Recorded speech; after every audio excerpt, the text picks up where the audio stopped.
할렐루야. 오늘은 2020년 9월 13일 두 번째 주일 예배입니다. 오늘은 코로나19로 힘든 지금 해야 할 일이 무엇인가를 마태복음 5장 9절 말씀, 마태복음 5장 9절입니다. 마태복음 5장 9절은 화평케 하는 자는 복이 있나니 자기가 하나님의 아들이라 일컬음을 받을 것이며 라고 하는 말씀입니다. 이 말씀을 마태복음 5장 9절 말씀을 가지고 오늘 코로나19로 힘든 지금 해야 할 일이 무엇인가 라는 제목으로 말씀의 은혜를 나누고자 합니다. 기도합니다.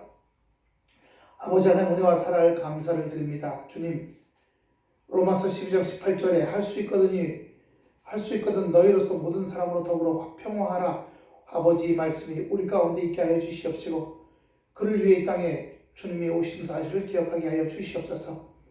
아버지 주여, 오늘도 말씀을 듣고 샘을 얻어 일주일 동안 또 이 어려운 시대에 담대히 살아갈 성도들에게 함께 하실 줄 믿사오며 예수 그리스도를 받들어 간절히 기도드렸사옵나이다. 아멘.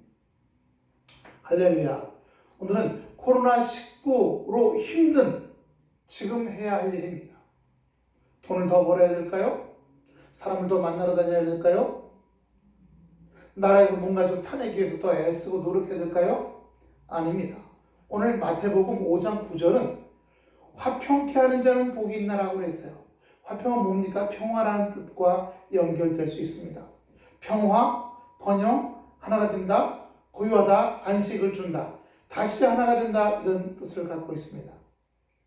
여기에 국가적인 평온의 상태, 전쟁이 없는 상태, 두 번째는 개인 간의, 가족 간의 평화와 화합과 일체 상태, 세 번째는 개인의 안전과 번영과 행복입니다. 네 번째는 하나님으로부터 오는, 우리 주님으로부터 오는 평화입니다. 그건 우리 마음이겠죠. 다섯 번째는 교회, 즉 기독교의 평화입니다. 이 어려울 때에 기독교가, 교회가 세상에 빛을 주고 평화를 줄 수 있는 건 무엇이겠습니까? 돌보고 돕는 일이겠죠. 나누고 베푸는 일들이겠죠. 제가 아는 어떤 교회에서는 주변에 30만 원씩 주변의 소상공인들에게 50개 교회 주변 소상공인들에게 30만 원씩 나눠줬다는 겁니다. 마스크 50장씩 하고요. 깜짝 놀랐어요. 우리 성결교회입니다. 이 성결교회가 자기 교회로 오는 그 길목에 있는 소상공인 가게들 30개, 그 50개인가? 30개인가? 예, 그 교회가 50개 교회네. 50개 가게들한테 30만 원씩 나눴다는 거예요. 1,500만 원이죠. 그 다음에 마스크 50장인가 60장씩 나눠주고요. 지금 교회가 이 어려울 때, 아까 뭐 국가적인 평화, 이건 나라가 할 일이겠죠. 개인적인 것, 우리가 기도 가운데 어렵고 힘들지라도 우리가 주님 붙들고 의지하고 나가면서 우리 마음을 공격하게 들어오는 악한 원수들과 싸워 나가. 내 안에 부정으로, 걱정으로, 염려로 그런 것도 나갈지라 하고 밀어내야겠죠. 싸워야겠죠. 이런 모든 것도 일어나야 될 줄로 믿습니다. 기독교 평화죠. 마지막에는요, 우리가 하나님 나라 불려간 후에 우리 안에 경건하고 정직한 축복의 상태예요. 죽은 사람이 이 세상 일에 관심 있겠어요? 없어요. 우리가 이 세상 살아가면서 정말 하나님의 자녀로 온전히 한다면, 요즘 보세요. 내년 4월에 서울시장, 부산시장 선거가 있어요. 그럼 야당은 어떻게든지 여당을 실추시켜서 명예를 실추시키고 오만 자판당이다 시켜서 자기네가 정권을 잡으려는 거예요. 그러니까 요즘 보면 뭐합니까? 건수 걸리면 이쪽은 아니라 그러고 그러면서 서로 그냥 질타상 싸움을 합니다. 이게 이 세상입니다. 대형 교회들 목사님들이 여기 말려 들어가서 같이 어느 편을 들고 있습니다. 이건 할 짓이 아니에요. 오늘 뭐라 그랬어요? 화평케 하는 자는 복이 있다고 그랬습니다. 세상적인 복이 아니에요. 나더러 주여 주여 하는 자마다 다 어떻게 해요? 천국에 가지 않는다 그랬어요. 난 널 모른다 그랬습니다. 내가 주님을 위해서 이렇게 큰 교회도 짓고 내가 주님을 위해서 이렇게 큰 엄청난 일도 하지 않았습니까? 난 널 모른다. 너는 너를 위해 있지 않느냐. 자기 있는 곳에서 작은 교회든 개인이든 주님의 평화가 자기 삶에 나라를 통해 이루어지도록 제가 저번에 말씀드렸죠? 교회는 다 기도해 줘야 됩니다. 여당 대통령이 나오면 그 사람이 이 나라를 잘 데리고 경제가 잘 되고 외교를 잘하고 군사 잘하고 위해서 기도해 줘야 됩니다. 반대로 야당 쪽에 대통령이 나오면 또 기도해 줘야 돼요. 다 잘하시더라고요. 그래서 우리가 박근혜 대통령 때 박근혜 대통령 잘 되도록 기도했어요. 어두운 안개가 쌓였을 때 헤어나기를 위해서 기도해 드렸어요. 지금은 문재인 대통령 만약에 다음번에 야당에서 무슨 누가 나오면 그 사람을 위해서 기도할 겁니다. 누구 편이 단지 다 우리의 전도 대상자들이에요. 생명적으로 살지 않으니까 그 사람들의 생명적으로 살아가기 위해서요. 시편 122편 6절부터 8절까지 보겠습니다. 시편 122편 6절부터 8절입니다.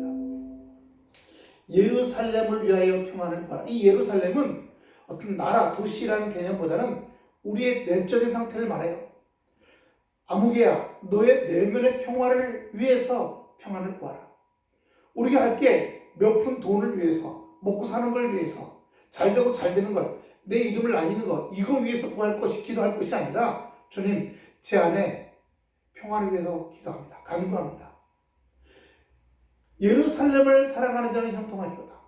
평화를 구하는 자는 사랑하는 자고 그런 자는 형통한다는 겁니다. 그래서 뭐라고 그랬어요? 내 성에는 평안이 있고 내 궁중에는 형통이 있을지어다. 내가 내 형제와 보호를 위하여 이제 말은 내 가운데 평강이 있을지어다. 평안이라는 말이, 화평이라는 말이 얼마나 여러 번 나옵니까? 우리가 먼저, 근데 그 시작은 뭐예요? 기도로 구하는 겁니다. 주여, 잘 먹고 잘 살게 해주시옵소서. 돈 잘 벌게 해주시옵소서. 아니에요. 지난번에 제가 어디 갔더니 제가 한번 전주교회 설교 시간에 했습니다. 제 옆에 아주 비싼 차를 타고 온 분이 국내에서 제일 비싼 차요. 앉아서 식사를 하는데 그 부인이 했던 얘기를 하는 겁니다. 60평생 열심히 일했더니 돈을 많이 벌었다는 거죠. 더 이상 돈 안 벌어도 이제 죽을 때까지 먹고 살 수 있다는 거예요. 더 이상 이제 우리 일 그만하고 일 안 해도 된다. 먹고 살 수 있어. 그랬더니 그 부인이 그럼 우리 이제 뭐 해? 그래서 시컷 한 3년 놀러 다녔답니다. 해외로, 국내로. 더 이상 볼 게 없어요. 다 거기라. 그래서 또 부인이 여보 이제 우리 뭐 하고 살지? 몸의 삶밖에 없어요. 내면의 삶이나 영적인 삶이라는 것 없이 육신의 삶, 이 고깃덩어리가 걸어다니고 고깃덩어리가 밥 먹고 고깃덩어리가 보고 다니는 겁니다. 육신의 끝은 멸망이에요. 그러므로 우리가 구할 것은 우리의 영혼의 평강과 강건함, 말씀에 의지해서 말씀이 힘이 되고 능력이 되고 말씀이 능력이 되어서 발출돼서 놀라운 역사를 이뤄내고 이걸 간구하는 겁니다. 그럴 때에 사랑하는 자가 될 수 있고 내가 사는 지역에 평강이 오고 내 삶은 가정에 형통이 오겠다는 얘기입니다. 우리가 구할 것이 무엇인가를 이 코로나 시대에 구할 것이 뭐겠습니까? 장사가 안 돼요. 뭐가 없어요. 뭐가 힘듭니다. 아니에요. 이 불안한 우리를 붙잡아 주시옵소서. 힘든 우리의 마음을 붙잡아 주시옵소서. 온갖 것들이 온다 할지라도 여기는 평화, 형통함이 있게 해 주시옵소서. 이 기도가 우리에게 있어야 할 줄로 믿습니다. 마태복음 5장 48절입니다.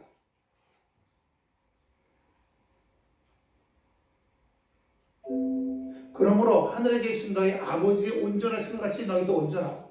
우리가 온전할 수 있습니까? 우리가 온전 못합니다. 우리는 말씀에 기대는 거예요. 우리가 영의 자녀로서 마귀의 자녀에서 사람의 자녀로 변화됐죠. 구원받은 후에. 구원받은 우리들이 말씀을 통해 그날 힘을 얻어서 성령께서 우리에게 또 능력 주셔서 지혜 주시고 우리가 어떻게 살아갈 것인가를, 그래서 어떻게 온전할 것인가를 우리에게 보여주시는 겁니다. 아버지는 이 세상을 지으셨지만 이 세상 자체가 목적이 아니라 이 세상을 통해서 사람이 훈련받고 변화되고 성장하고 성숙하고 온전함을 이루라는 것이 아버지의 목적이신 거예요. 그런데 우리가 그것을 깨닫지 못한다고 한다면 이 땅에서 죽고 먹고 싸고 지지고 볶고 이게 목적이 되는 거죠. 마태복음 10장 23절 보세요. 마태복음 10장 23절입니다. 이 동네에서 너희를 핍박하거든 저 동네를 피하라. 내가 진실로 너희에게 이르노니 이스라엘 모든 동네를 다 다니지 못하였을 때 인자가 오리라. 누가 우리를 힘들게 해요, 핍박해요. 그럼 거기서 맞서지 말고 떠나라는 겁니다. 소송하지 말고 떠나고 비키라는 겁니다. 저 동네는 또 그래요. 그럼 또 비키라는 겁니다. 그 동네 또 그래요. 그럼 또 비키라는 겁니다. 그럼 그렇게 피해 다니다가 죽으라고요? 아니요. 온 동네를 다 돌아다니기 전에 하나님께서 아들 예수 그리스도를 재림주로 두 번째 이 땅에 보내시겠다는 거예요. 우리가 이 땅에서 이룰 것은 심령의 평화, 하나님과 형통, 사람들과의 관계입니다. 하나님과의 관계가 좋으면 나와 내 자신하고 관계가 좋아요. 말씀이 충만해진다는 거거든요. 그러면 내가 내 이웃과 가정과의 관계도 좋아집니다. 세상과의 관계도 좋아지고요. 네. 그래서 로마서 12장 18절, 로마서 12장 18절에 아주 중요한 핵심적인 말씀이 나옵니다. 할 수 있거든. 너희로서는 모든 사람으로 더불어 화평하라. 화평을 이루라. 그럼 너희는 사람 관계가 다 형통하리라는 겁니다. 하지만 지금 어때요? 못 잡아먹어서. 예, 중국과 미국이 서로 못 잡아먹어서. 나라 안에서도 야당과 여당이 못 잡아먹어서. 있는 사람과 없는 사람이 서로 못 잡아먹어서. 있는 사람은 법 만드는 일에 힘을 써가지고 더 많이 돈 벌고 더 많이 명예를 누리고 하루를 벌어먹기 힘든 사람들은 관심 없어요. 그래서 내 직장, 나 하는 일, 내만 관심이 있죠. 내 가족에만. 누구는 연봉이 70억이지만 누구는 연봉이 3천, 4천 서민들이에요. 그런데 육의 삶은 어떻게 하면 더 많이 벌을까? 어떻게 하면 더 많이 먹을까? 그걸 방해하는 상대방은 싸우고 죽이고 해야 할 존재입니다. 먹고 마시고 즐기고 이름내고 더 많이 벌고 이게 세상의 목적이에요. 로마서 14장 17절부터 19절입니다. 로마서 14장 17절부터 하나님의 나라는 먹는 것, 마시는 것이 아니요 오직 성령 안에서 의와 평강과 희락이라. 이 세상의 목적은요, 먹고 마시고 명예를 누리고 권세를 누리고 힘을 누리는 거예요. 제가 유튜브에서 찾아본 게 하나 있어요. 뭐냐면 한국에 있는 정원들이에요. 가장 자연적인 정원은 소세원이라고 담양에 있습니다. 그건 벌써 한 300~400년 된 거예요. 양모라고 하는 그 선비가 시험을 쳐서 과거 시험 쳐서 벼슬을 살다가 거기에 무슨 갑자사와 신유사와 이런 거 서로 그 당파끼에 싸워서 귀양 보내죠. 나왔어요. 자기 선생이 조광조였거든요. 죽었어요. 내려와서 안 올라갑니다. 나중에 숙종 때라든가 2개 왕에 걸쳐서 올라와서 벼슬을 절대 안 올라갔어요. 당대 학문이 최고였다는 사람이에요. 집에 있으면서 아름다운 자연적인 정원을 만들었어요. 소쇠원이라고. 거기를 본따서 온갖 정원들이 있는데 대부분 많은 사람들이 돈 많은 사람이 자기 집 마당에 200평, 300평짜리 정원을 만들었는데 다 거기에요. 보면 자연적인 정원, 정말 특별한 정원은 없어요. 그리고 중요한 거, 그 정원에 사는 사람들 어떻게 됩니까? 죽습니다. 죽어요. 소수원도 3대까지 관리하다가 더 이상 관리가 안 돼서 가보면 지금 별 볼 게 없어요. 볼 게 없어요. 지금 멋있다. 한국의 정원, 아름다운 정원, 대상, 금상, 은상, 동상. 그 부모가 죽고 자녀가 죽고 몇 대 지금 다 팔아넘기죠. 상황이 바뀌니까. 누가 관리합니까? 아니요. 다 밀어버려서 빌라지예요. 아무 관심이 없잖아. 영원한 것이요. 이 땅에서 영원한 건 아무것도 없어요. 너희는 잠깐 있다 없어지는 아침 안개와 같다. 이렇게 말씀하셨어요. 아침에 해 뜨기 전에 안개가 껴있잖아요. 산 밑에. 하지만 해가 뜨면 순식간에 안개가 다 사라져버립니다. 그게 뭐예요? 아무것도 아니잖아요. 우리 인생의 존재가 그렇다는 말씀을 주시는 거죠. 먹고 마시고 명예를 위해서. 1차 목적은요. 우리가 하나님의 평화를 이루는 게 1차 목적이에요. 내 안에. 하나님과의 관계. 사람들 간에. 그걸 하기 위해서 먹고 살고 집도 있어야 되고 문화생활도 해야 돼요. 우리의 목적이 앞뒤가 분명히 바로 서야 됩니다. 근데 세상 사람들은 하나님과 평화를 이루고 나 자신과 사람과 이웃과 관계가 관심 없어요. 글로벌적인 평화 관계없어요. 어떡합니까? 그래서 잘 먹고 잘 살고 나라 입장에서는 잘 먹고 잘 살고 다른 나라를 잡아먹고 쳐들어가고 지금은 글로벌 블록들이 있어서 나라들끼리 자유진영과 공산진영 또는 전제주의 국가 있어요. 그렇게. 하지만 서로 힘을 갖고 다 원폭, 수폭을 갖고 있으니까 못 건드려요. 중국하고 미국이 지금 남쪽 바다에서 저 아래쪽이요. 필리핀. 그쪽에서 으르렁으르렁 들어 공군이 왔다 갔다 하고 해군이 왔다 갔다 하고 합니다만 막상 붙지는 못해요. 막상 붙지 못합니다. 서로가 핵폭탄을 갖고 있으니까 할 수가 없는 거죠.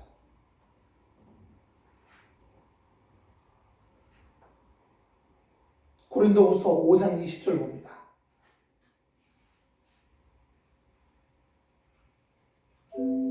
이러므로 우리가 그리스도를 대신하여 사신이 되어 하나님이 우리로 너희를 권면하신 것 같이 그리스도를 대신해 간구하니 너희는 하나님과 화목하라. 화목하라는 겁니다. 제일 먼저 하나님과 화목이에요. 하나님 죄송해요. 또 잘못했어요. 이게 아니라 하나님 감사합니다. 하나님 그러면 눈물이 글썽이고 가슴이 시원해져요. 하나님은 화목한 거죠. 말씀으로 화목하거든요. 하나님의 생명이 말씀 가운데 우리가 순종하고 살아갈 때 우리 안에 생명이 들어와요. 그 하나님의 생명으로 충만할 때 이 예배가 뭡니까?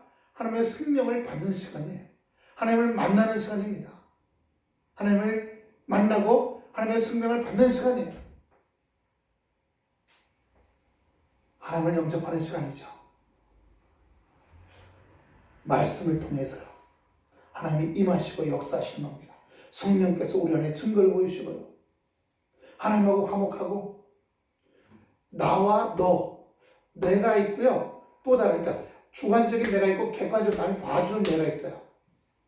me, here 이 두 가지가 또 싸우지 않도록 그 두 가지가 또 서로 다투지 않도록 난 이렇게 살기 좀 원하는데 또 다른 나는 그렇게 살기 원하지 않는 거예요. 우리가 이 세상에 육성을 갖고 살다 보니까 육성대로 살기를 원해요. 육신대로 먹고 마시고 즐기고. 그런데 우리 영은 그렇게 아니거든요. 그런 걸 원치 않습니다. 싸우고 갈등하죠.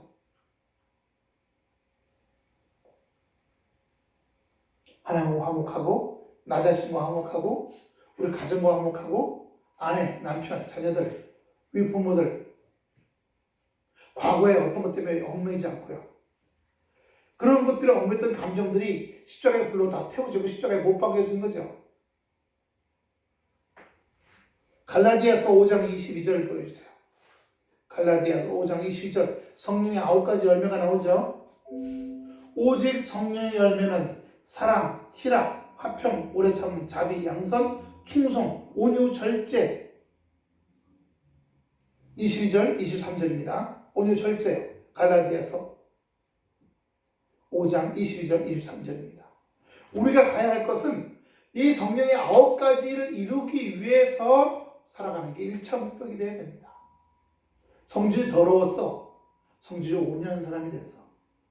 그리고 사람과의 화평을 누리게 했고 오래 참는 사람이 됐고 절제가 있는 사람이 됐고 그 사람이 삶의 열매들이 달라지기 시작했어. 오직 어떻게 하면 먹고 살까? 제가 그 아르바이트 하고 있는데 가끔 어떤 사람들이 오면 입에서 욕이 끊어지지 않아요. 예. 여기 10원짜리, 20원짜리, 18. 무슨 말 끝마다 다 붙어 있어요. 얼마나 모순덩어리고 얼마나 울퉁불퉁할까요? 본인도 불편하겠죠. 모르고 살아가는 거죠. 빌립보서 2장 1절부터 3절입니다. 그러므로 그리스도 안에 있는 무슨 권면이나 사랑의 무슨 위로나 성령의 무슨 교제나 긍휼이나 자비가 있거든 마음을 같이하여 같은 사랑을 하고 뜻을 합하여 한 마음을 품어 아무 일이든지 다툼이나 허용으로 하지 말고 오직 겸손한 마음으로 각각 자기보다 남을 낮게 여기고. 이 세상에 모든 갈등과 다툼이 뭐예요? 예, 다툼, 허용, 욕심 때문에 그래요. 욕심은 뭐예요? 욕심은요, 사망을 낳는다 그랬어요. 전쟁, 2차 대전은 뭐예요? 욕심 때문에. 지하 자원에 관한, 자원에 관한. 예. 일본이 어디 가면 자기네가 저 남태평양 뉴기니 섬까지 점령했던 것을 동판으로 해서 서울시청 시청 앞에 딱 걸어놨답니다. 그런데 그 결과가 뭐예요? 핵폭탄 2방 맞아갖고 아주 박살이 났잖아요. 미군의 점령당했고. 독일 보세요. 히틀러의 욕심으로 그렇게 많은 유럽을 쳐들어갔어요. 하지만 어떻게 됐어요? 베를린 전투라는 히스토리에서 나온 다큐멘터리를 보면 베를린 정말 그 뻐쩍뻐쩍하던 게 아주 완전히 잿더미가 됩니다. 굶어 죽고. 여자들은요, 러시아 군대한테 200만 명 이상이 안 좋은 일을 당해요. 그리고 45년의 전쟁 끝나고 46년 됐을 때 러시아 피를 받고 태어난 애들이 그 수를 말할 수도 없이 많았다는 거예요. 지금도 독일 사람인데 그 호족상 얼굴은 러시아 사람 같은 사람들이 있어요. 다툼, 허용, 미움, 증오 결국 다 망합니다. 우리나라 지금 유명했던 사람들 누구 기억나는 거 있습니까? 이순신 장군 세종대왕 빼놓고 역사 속에서 그렇게 특출나게 기억하는 사람 없어요. 특히 현대에 들어와서 대통령들 기억하는 사람 별로 없어요. 스스로 죽은 사람 있죠? 자살한 대통령이요. 감옥에 있는 대통령이 2사람입니다. 한 사람인가요? 현대사가 다 허용, 다툼, 미움, 증오, 원수 맺음, 욕심, 마귀가 좋아하는 것만 하고 살고 있어요. 한번 따라합시다. 이 세상 살면서 마귀가 좋아하는 삶을 살지 말자. 뭐예요? 미움, 허용, 다툼, 욕심, 원수 맺음, 남을 밟고 올라가는 거. 골로새서 3장 13절입니다.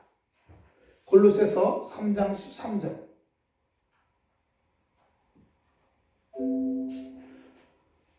누군가에게 혐의가 있거든 서로 용납하여 피차 용서하되 주께서 너희를 용서하신 것 같이 하라.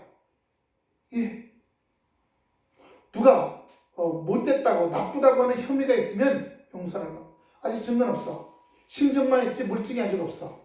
하지만 심증만으로 사람을 때려잡는 일이 얼마나 많습니까? 심증만으로. 미워하고 시기하고 다툼이 있고 모든 악한 일이 미움과 시움과 다툼에서부터 쏟아져 나와. 여러분, 대한민국이 잘 되고 싶습니까? 코로나로 힘든 지금 우리가 해야 할 일은 대한민국이 잘 되길, 나 잘 살고 잘 먹기 위해서 내 장사, 내 직장, 내가 하는 일 잘 되기 위해서 그것이 아니라 먼저 주님, 내 안에 두려움, 분노, 미움, 누구 때문에 이것을 다 십자가에 못 박게 하시옵소서. 먼저 평화를 주시기 바랍니다. 평화를 주시기 바랍니다. 하나님이 기뻐하실 겁니다. 그럼 그런 사람들은 형통하게 하겠다는 말씀입니까? 형통하겠다. 아까 시편 122편 6절 8절에 보면 예루살렘을 위하여 평안을 구하라. 예루살렘을 사랑하는 자는 형통하리로다. 내 성에는 평강이 있고 내 공중에 형통이 있을지어다. 내가 내 형제와 부모를 위하여 이제 말하니 내 가운데 평강이 있을지어다. 평강과 형통은 짝짝인 거예요. 여기가 평강이면 이쪽은 형통입니다. 평강한 사람, 화평한 사람만이 형통한 삶이 있다는 것을 말씀해 주시는 거예요. 코로나로 힘든 지금 어떻게 살아야 됩니까? 어떻게 해요? 움직일 수가 없어요. 그러나 마음이 움직이는 것은 나라에서 못 건드려요. 마음이 움직이는 것은.